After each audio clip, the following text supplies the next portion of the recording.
मुगल हरम रहस्य और कल्पना का विषय रहा है। ये मुगल बादशाहों के निजी जीवन का केंद्र था।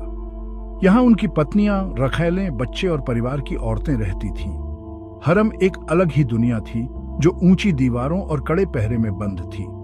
हरम में सैकड़ों औरतें रहती थीं। इनमें रानियां, उनकी सेविकाएं, दासी और मनोरंजन करने वाली औरतें शामिल थीं। हरम की देखभाल खुद बादशाह की मां या कोई और बड़ी महिला करती थी।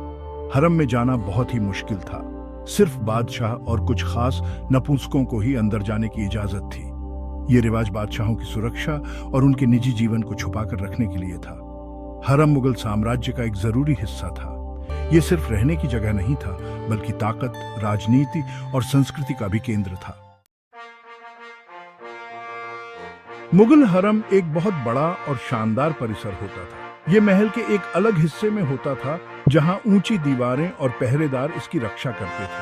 हरम के अंदर सुंदर बगीचे, फव्वारे और महल होते थे। हरम में रहने वाली औरतों को हर सुख सुविधा मिलती थी। उनके पास सुंदर कपड़े, गहने और नौकर चाकर होते थे। वे अपना समय संगीत, नृत्य, कविता और दूसरी कलाओं में बिताती थी। हरम में सबका अपना अपना दर्जा होता था। सबसे ऊपर बादशाह की पत्नियां होती थीं, जिन्हें बेगम कहा जाता था। उनके बाद रखैलें, दासी और नौकरानियां होती थीं।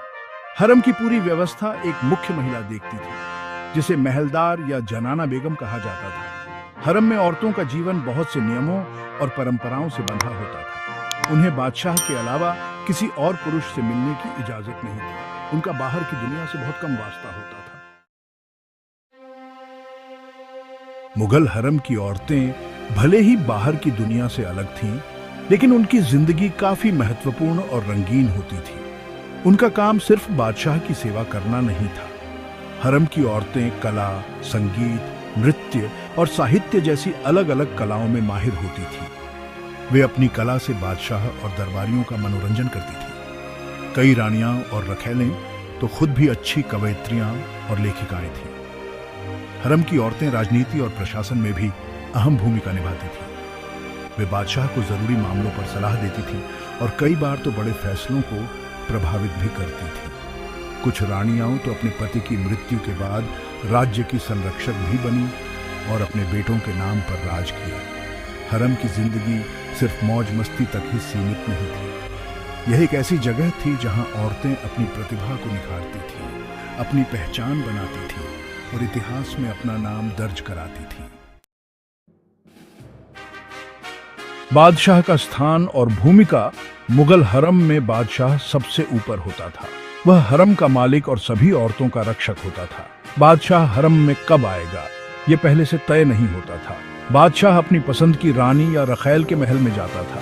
हरम की औरतों को बादशाह का ध्यान अपनी तरफ खींचने के लिए अपनी सुंदरता, चतुराई और कला का इस्तेमाल करना पड़ता था। बादशाह के लिए हरम सिर्फ ऐशो आराम की जगह नहीं था। वो यहाँ आकर अपने दरबार के तनाव से मुक्ति पाता था और अपनी पत्नियों और रखैलों के साथ समय बिताकर मन की शांति पाता था। हालांकि बादशाह को हरम के मामलों में दखल देने का पूरा हक था और वो अपनी मर्जी से नियम बना सकता था। उसके फैसले को कोई नहीं टाल सकता था।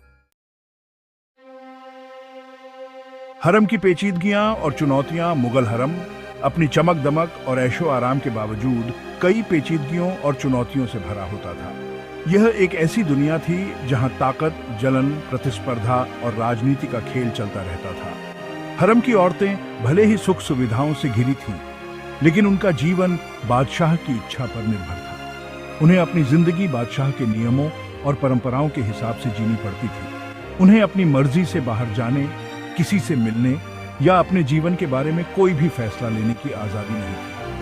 हरम में जलन और प्रतिस्पर्धा का माहौल रहता था। हर रानी और रखैल चाहती थी कि बादशाह का ध्यान सिर्फ उस पर रहे और वो उसे सबसे ज्यादा प्यार करे। इसके लिए वे हर मुमकिन कोशिश करती थी और कई बार तो एक दूसरे के खिलाफ साजिश रचने से भी नहीं चूकती थी। हरम की जिंदगी बहुत सी औरतों के लिए एक सुनहरा पिंजरा होती थी। उन्हें शारीरिक सुख सुविधाएं तो मिलती थी, लेकिन उनकी आजादी और पहचान छिन जाती थी।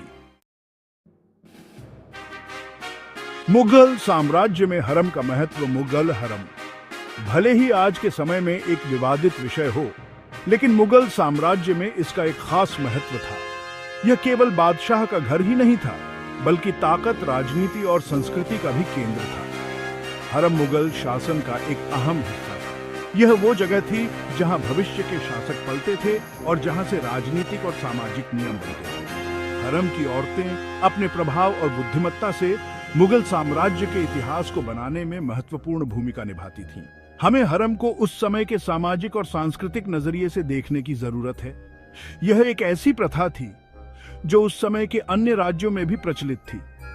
हमें हरम के अध्ययन से मुगल काल की जीवन शैली, रीति रिवाजों, कला और संस्कृति को और भी अच्छे से समझने में मदद मिलती है।